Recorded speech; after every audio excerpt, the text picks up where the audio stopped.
I bought some paint, orange paint, that would be nice for the enemy goggles, to distinguish them from the turquoise.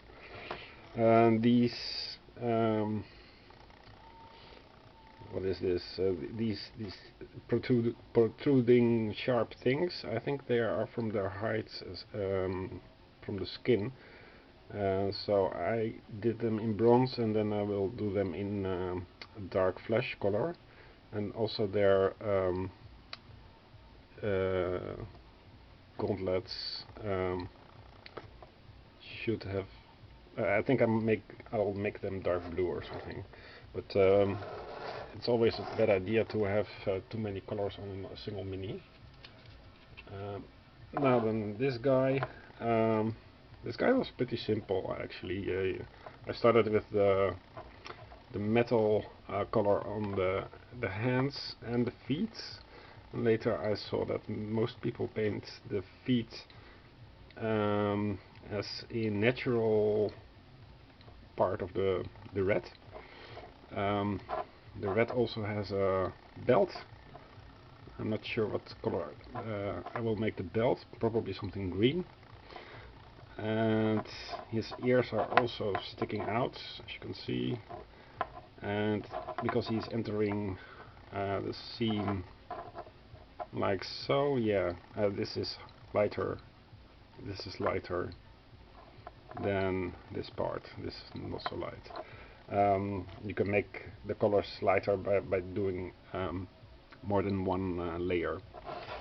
And also these protruding points, I didn't dare to do them in copper or in bronze, I mean, but they should be accentuated somehow. I'm not really sure how. Then we have the scorpion group. This is the leader because it is round. And I think I'm going to make the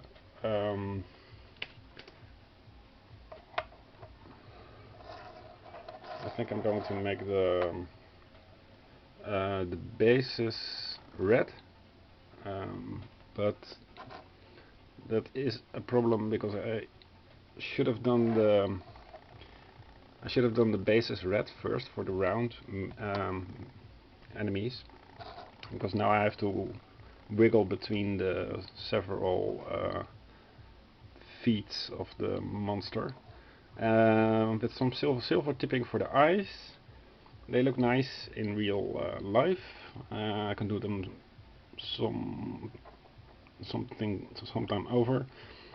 And after that, or I think tomorrow or something, I will use Nuln oil to accentuate the several segments of the monsters.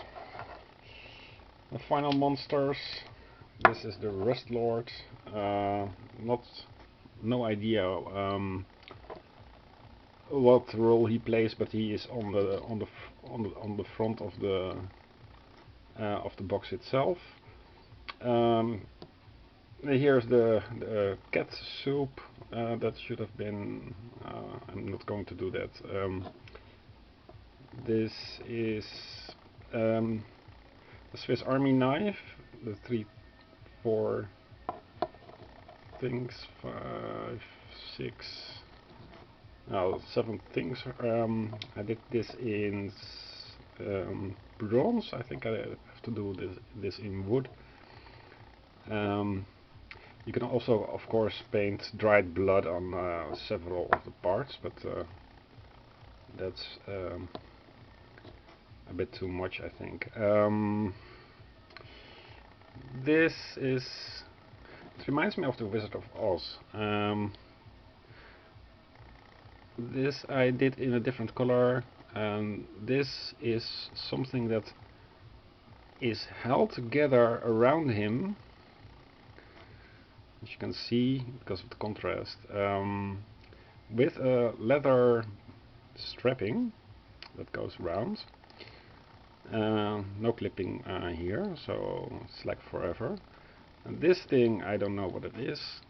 So maybe I'll give this another color, but well, you want some contrast.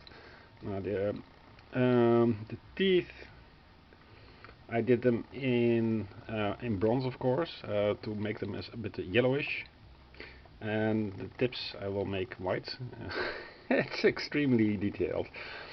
And he also has these can openers. He also needs a snout, nose, and probably this should be darkened.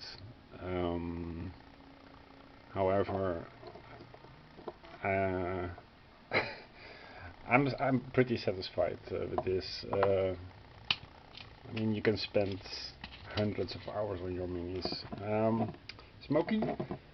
Smokey is one of the monsters. I'm pretty convinced that it is a monster.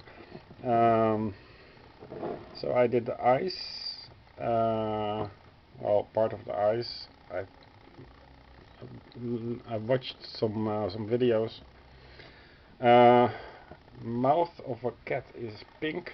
I did it red. So, several layers. Then the teeth I did with copper. That's easy to do. And then the tips I can make white again. But I think the effect is good. Because Smokey is an enemy, he comes like so.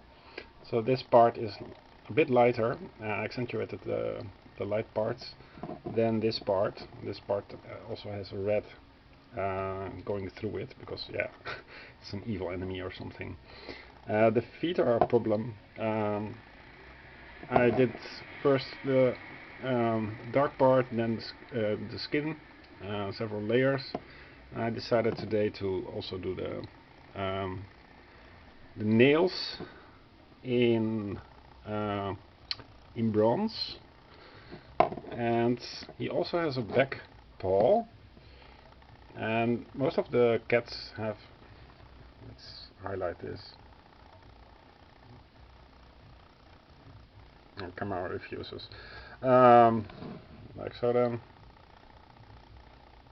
Yeah, okay, so the back paw is, the underside of the paw is in pink. And yeah, well, I'm really bad at big miniatures. I'm not really sure why, but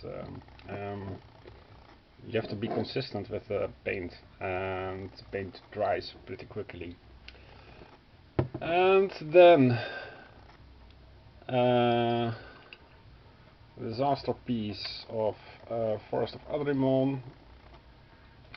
I washed her with thinner to get rid of the excess tackiness of the primer, and then I painted the skin, as you can see, in dark tone, and the face was completely destroyed, so I did first the eye part blue, and then the skin around her, and also did some blue aquamarine-ish thing to accentuate her adornments and amulets. And I'm a bit worried about the tip of the staff, because it is actually a dragon, but to paint it would you would lose the subtle features. And let's hope that after several layers this chick will be acceptable. The back part, back part is still nice, as you can see. Several colors for the sword that she wields, and the sword ends in a whip, so it's a really nice figure, but very hard to paint well, so beware if you want to paint the Forest of Adrimon. This is supposed to represent in Forest of Adrimon the palace, the stronghold of Adrimon, and when you play as the heroes, you move the party, and the party marker is Adrimon herself. So it's a bit strange game. This was it looked like shit, and now it looks a little bit better. I also did today. You're not going to see this, but I also did today the outlines of the doors, the top door and the bottom door as well. And this I outlined because it is the entrance of a mine. I'm pretty sure of it. And yeah, so this is supposed to be that people enter the city from the banks of a river. So this is forest, so it's bottom brown and tops are green. And this is just an official way, and here are our tents for the sentinels, I think. And this is an intelligence test, so via a maze you have to enter her stronghold. And this is the tree. I didn't do much about it. I accentuated the logs that were cut off to suggest a forest being cut. And then this is like an arena with a chain in the bottom of our arena, and the top is 3 layers of azul or light blue, and the tips are in matte yellow, and the sides, the 2 little lines, are with bronze, and the borders are also in bronze. Now it's at least a little bit acceptable. Oh yeah, and there's something else to notice. That is, around the arena there are these things that stick out. So I accentuated this as well. And they go round, but only on the arena.